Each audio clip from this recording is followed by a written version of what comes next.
This is Conrad Walton at PrescottRealEstate.com. I recently had a buyer start calling me the unicorn hunter because I helped them find their perfect, hard to find dream home and buy it before anybody else could. And I'm going to tell you that story and I'm going to give you the strategy that I used to do that. But first, I'm going to tell you the story about how I learned that trick. And it's not a happy story.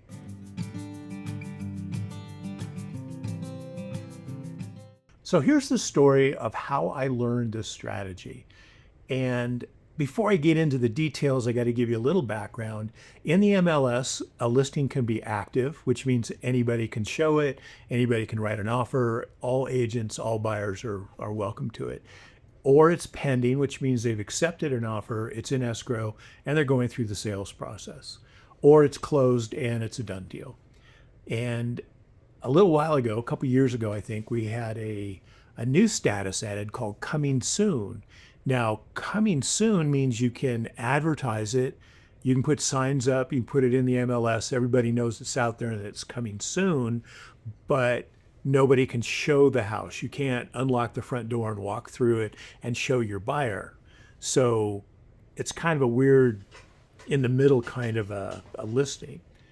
And I've always thought, well, if you can't show a house, you can't write an offer and you can't buy it. So, coming soon is, why do they even put it out there? So I had a couple that I'd been showing homes to. I don't know how many we'd been through, but we'd been through a few. And I knew the wife was looking on Zillow and she found one she really liked on Zillow, but it was coming soon. So she knew she couldn't see it. So she didn't mention it to me. So if you see one on Zillow that's coming soon, mention it to your agent. It'll make all the difference. So they called me on a Sunday night, and this coming soon is supposed to go active on Monday. And I'm like, okay, well, let's go see it on Monday. And they said, well, here's what happened. They went to church on Sunday morning, and they ran into some old friends. And hi, how you doing? What's going on? Oh, we're looking for a house. Oh, where are you looking? Oh, blah, blah, blah. And they're like, oh, I know that house. They're a neighbor of mine. I know the guy that owns that house.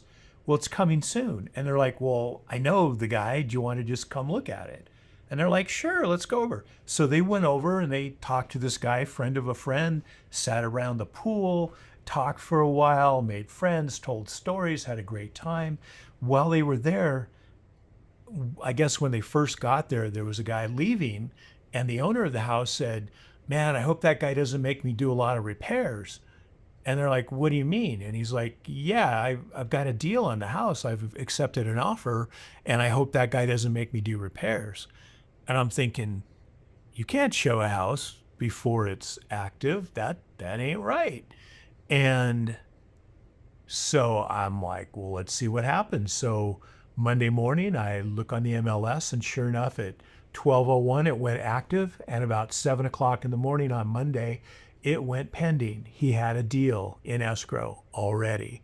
So this annoyed me. I was not happy. This is not the rules. This is cheating. And I emailed my broker just to let off some steam because I was not happy. And they said, well, there's no rule that says you can't write an offer when it's coming soon. The rule is you can't show it. And I'm like, really? Okay. So this is how you play the game, huh? You can write an offer without seeing a house when it's coming soon. Technically, you could write an offer before that even. I mean, it doesn't have to be in the MLS. A contract is a contract between, a buyer and a seller. So you can do whatever you want, write the contract.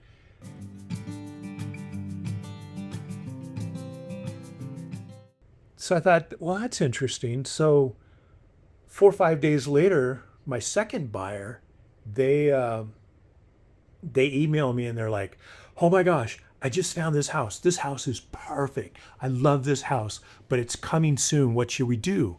And I'm like, let me do a little research. I looked on the MLS and I looked at the previous listing that was, I don't know, 5, 10 years old. And there's a whole set of photos there. And I sent them the photos, the old photos. Does the house look the same? It's probably similar. I don't know. And I said, well, let me talk to the agent. Let me see if we can go at least like walk around the outside of the house.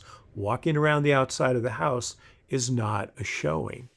So I talked to the agent and she's like, yeah, okay, you could do that. The owners, the owners will give you permission to be on their property. You can't come in the house. Okay. So next chance we had, the buyers came up. We walked around the outside of the house, walked through the backyard, looked at the neighborhood, looked at the road, looked at the hills, the everything around it, and they're like, "Oh my gosh, this is amazing. We want this house." So I called the agent. I want to say I want to say we did the walk around at like 10. Called the agent around 2, and I said, "We want to write an offer. And is that okay? Are you willing to accept that?" And the agent said, "Oh, I've got another person who wants to write an offer as well." And I thought, "Oh no, here we go. We're going to get in a bidding war. It's going to cost too much." And she called me back a couple hours later and said, "My buyers said that you were here first, and we're going to honor your offer." Like, whew, okay. So I really appreciated that. She didn't have to do that. I probably wouldn't have done that. I probably would have, gotten a bidding war. But I really appreciated that. That seemed very honorable to me. So we wrote the offer and we had it accepted. And at that point, we went into escrow and the inspection period. During the inspection period, you're going to have your 10, 14 days, whatever. You're going to be able to reject the offer if you get in there and you go, "Oh my gosh, this is not even close. Oh, this is horrible. I was wrong." You can cancel the offer. So you kind of have a backup there. It's kind of scary writing an offer on a house that you've never been inside of. Even if you've seen photos of the inside, that's not the same as setting foot in there. But the out is that you can get out during the inspection period. Well, my buyers love this house. This house was everything they'd ever wanted and more. It checked every box. I never find houses that are this good for buyers. And so we went through the whole buying process and everything went well and worked out. There was some negotiation back and forth on a few issues. There always are in these kind of things. And we ended up closing the deal and everybody's happy. The seller, the buyer, everybody was best friends. We all got along and it was a great deal. And so now I know you can write an offer on a house that is coming soon before you actually ever set foot inside of it. Now, I know there was at least one other offer that was coming. I saw two other cars drive up, look around, and then drive off while we were looking around the neighborhood there, doing the walk around.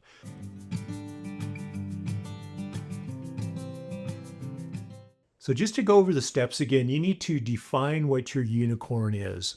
You need to know what you're looking for so that when you find it, you'll know you found it. If you just have some vague ideas, you'll never quite know what you're looking at out there, if it's really what you want or not. Define your unicorn first. Then talk to an agent, get on their mailing list, and have them include coming soons. So anytime on the MLS a new listing pops up, you get an email as soon as it pops up within 15 minutes, and you'll be first to be able to go see it. As soon as you see an email, that's one that you like, call your agent, get over there and see it as quickly as you can. And if it's coming soon, have your agent talk to their agent, see if you can come walk around the outside, have your agent do some research, find out if there's an old listing with photos, and get an idea. You need to find out if this is really, really what you want or not. Then the next step is get a signed written contract in that agent's hand. You want to be the first person to have a contract written and submitted. If they accept it, you've got an inspection period or 10 or 14 days to reject it if you want. You can cancel it for no reason. If you get in the front door and think, "Oh my gosh, they remodeled it and they did a horrible job. I really don't want this," you can back out at that point. So I think at the end of this whole buying process, you can end up with a unicorn. You can have your very own hard to find dream home that you've been looking for, and you could be the owner of it. And if you're looking for a unicorn in Prescott, you give me a call. I will help you find it. My name is Conrad Walton at PrescottRealEstate.com. Phone number is 928-925-4428. Call me, text me, we'll talk. give me a call. I am Conrad Walton at Prescott